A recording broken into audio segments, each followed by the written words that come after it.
Meanwhile, the president of the Nigerian Senate, Senator Godswill Akpabio, has said that the enhancement of engineering education is key to the growth and development of the country.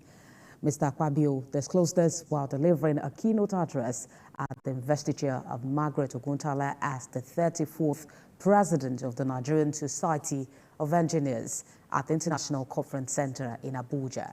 Represented by the Deputy President of the Senate, Barrow Jibrin, Mr. Akpabio said that this could be achieved through partnerships with educational institutions, industry leaders, and professional organizations, also stressing that it is not the duty of the government alone, but involves all stakeholders in the industry.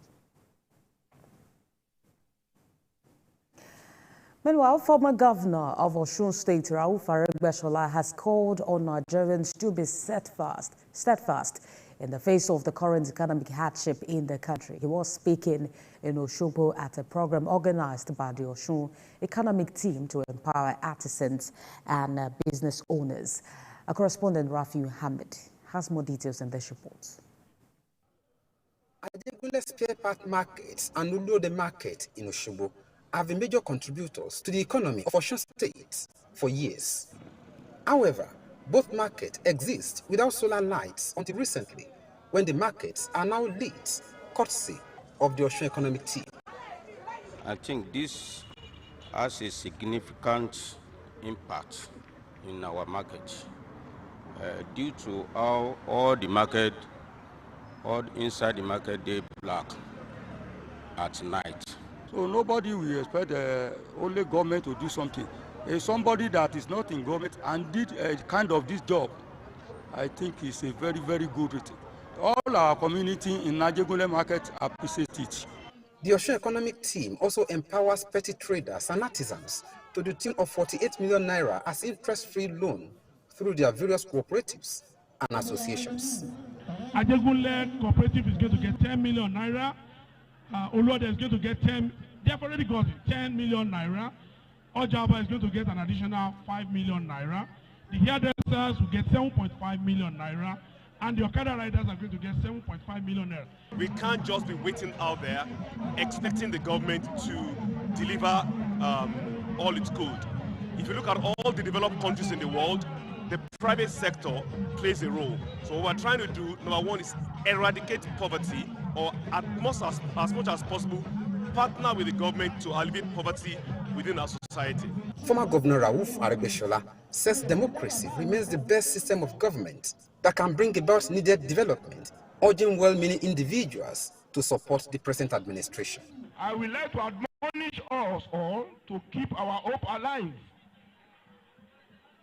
Things are very tough now, making many to have doubts on democracy. Whatever mistake we make in democracy will also be corrected through democracy. In the end, we shall triumph, and we have cause for gladness and rejoicing. Checks were presented to the beneficiaries of the interest-free loan. Rafi Hamid, TVC News, Osogbo. We're still watching TVC News this hour. We'll be back with more stories after this break. Stay with us.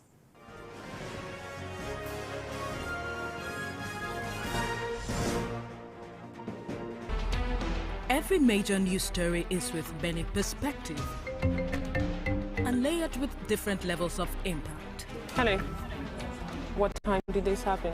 We will be right there.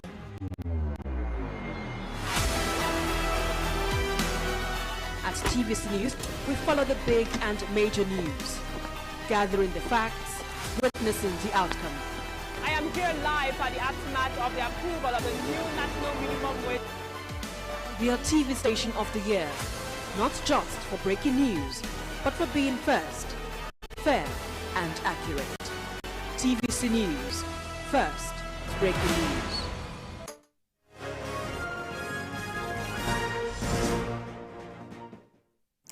All right, thank you for staying with us. We move to Enugu State, where the governor, Peter Mpa, has reaffirmed the commitment of his administration to make Enugu the premier destination for investment. He gave the assurance at the signing of the multi-million naira memorandum of understanding with Delyoc Investment in Enugu. Our correspondent Bamidele Ajayi has more details of this. The determination demonstrated by Governor Peter Mbah to make Enugu an investment destination is evidence in signing multi-million-dollar investment in entertainment and sporting development deal. Governor Peter Mbah, upon resumption of office, outlined key parameters to jumpstart the state economy from $4.4 to $30 billion within 4 to 8 years. The push resonates in 2 key investment summits and recently crowned by the giant support from Afro-Exim Bank commitment. The team lead of Delyoc International underscores the benefit of the multi-million investment and the choice of Enugu State. He explained that the joint venture will foster the development of a park that will house sporting and entertainment arena. So the Southeast has been a very strategic region that has spurred developments within the creative industry and sports. And so many veterans have kind of arisen from here. And in the governor's vision to invest in the youth of this state, understanding the importance sports and entertainment plays, it's invited us to a joint venture partnership with the state to develop a park that would see to the development of the industry. Nigeria is the epicenter of where the future of sports talent and development should lie, and the opportunity here in the Southeast region is extraordinary. Governor Peter Mbah commended the team for choosing Enugu and reassures his determination to ensure that investment thrive with measures put in place for seamless operation.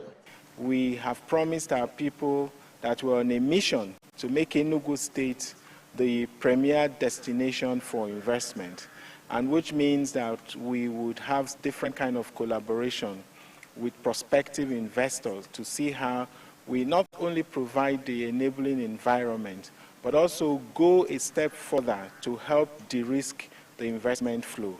The multi-million-dollar investment in creative industry is designed to foster growth and development in entertainment and sporting activities in the state. The deal promises to kickstart animation project that will make Enugu the most attractive state for youth development in animation and post-production industry. Bamidele Ajayi, TVC News, Enugu.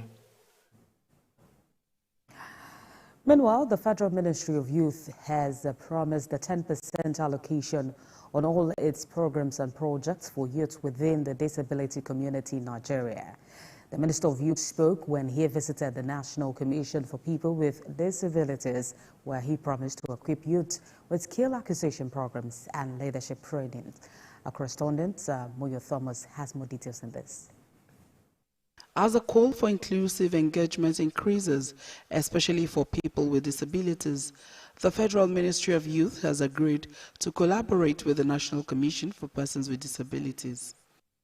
A report, according to the National Commission for Persons with Disabilities, says over 35 million Nigerians are living with disabilities, and about 60% of these numbers are youth. These young people, despite their physical disabilities, have great intellectual ability to contribute to Nigeria's development.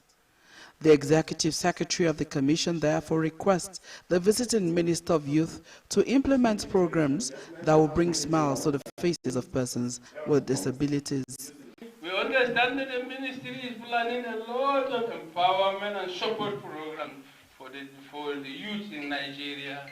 We want to passionately request for a 10% allocation of all the programs and projects you will be planning in your ministry for the disability community. We must protect the rights and dignity of persons living with disability and provide accessibility and to always include them in decision-making processes and, of course, in the implementation of programs and initiatives. The meeting also coincided with a visit by the Vice-Chancellor of the Nasarawa State University, who announced the state's approval for full sponsorships for persons with disabilities in Nigeria and a fast-track admission process. We are also working to establish a center for the studies of disabilities, We have also in place policies by the government which says every person with disability who is admitted into National State University will not pay school fees. The planned leadership training by the Ministry of Youth and gestures from the Nassarawa State University will foster better inclusion for persons with disabilities in Nigeria. We have proposed some programs for persons living with disabilities across the 6 geopolitical zones, which include mentorship and an agency of the Ministry of Youth, which is a Center for Leadership Training. We also hope that we are able to bring more young people to learn. Moya Thomas, TVC News, Abuja. We turn our attention to Ondo State, where the inability of the Governor Lucky Aiyedatiwa to appoint a deputy 3 weeks after he was sworn in is generating reactions from different quarters. A lawyer, Femi Emodamori, and a former presidential aspirant, Ikubese, asked the governor to address the issue with all seriousness. Adeji Moradia has more on this. Undoubtedly, the passage of Governor Rotimi Akeredolu on the 27th of December 2023 left a vacuum in the political landscape of Ondo State. His death changed the political structure and calculation, with Governor Lucky Aiyedatiwa coming from Ondo South Senatorial District. More than 3 weeks after Governor Aiyedatiwa assumed duty, the post of the deputy governor is still vacant. The delay in nominating a new deputy governor for the state is generating reactions from different quarters. An Akure-based lawyer, Femi Emodamori, expressed worry about this development, which he described as unconstitutional. The legal practitioner urged the governor to appoint his deputy without further delay. Absolutely no justification, in my own opinion, for there to be a vacuum in the office of the deputy governor for a period of over 24 days. One, that delay is unprecedented in the constitutional history of Nigeria. Two, it's also not constitutional. We've had more than enough time to consult and appoint a new deputy governor. We are not saying this because we are praying for anything bad, but the office of a deputy governor is very, very important for a state. You can't be a governor when you don't have a deputy. So you also cannot be ruling as a governor without a deputy. A social commentator, Wilson Ikubese, said the task of selecting who deputizes of Aiyedatiwa should be treated with urgency. The question is, are we missing the role of the deputy governor? The answer is no.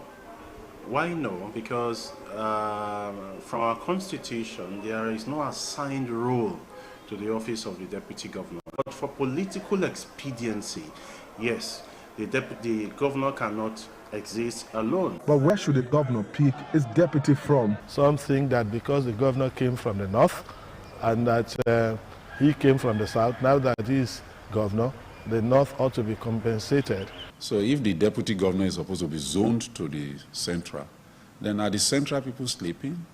Now they will not allow that belongs to their own central senatorial district. People of the state are watching closely where the deputy governor will come from and when he will be appointed. Adeji Moradia, TVC News, Akure.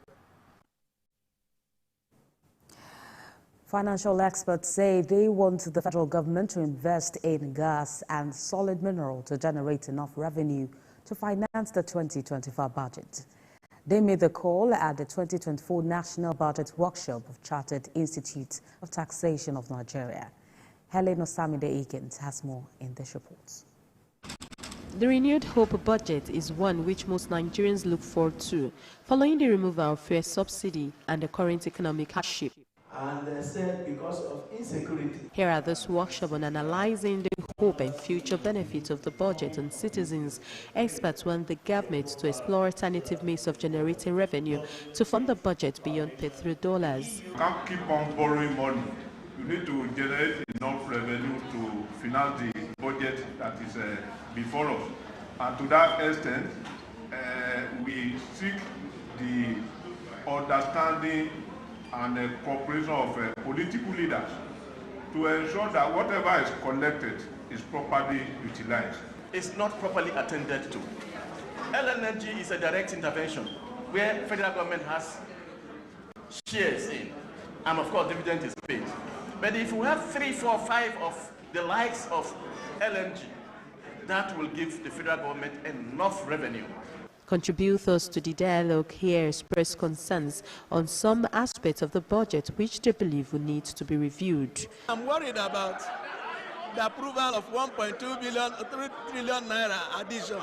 This is budget or recovery should be added to even recurrent, because every Nigerian wants to pick up. Some items that are moving up in terms of actual amount of money, but the real value of that money is going down.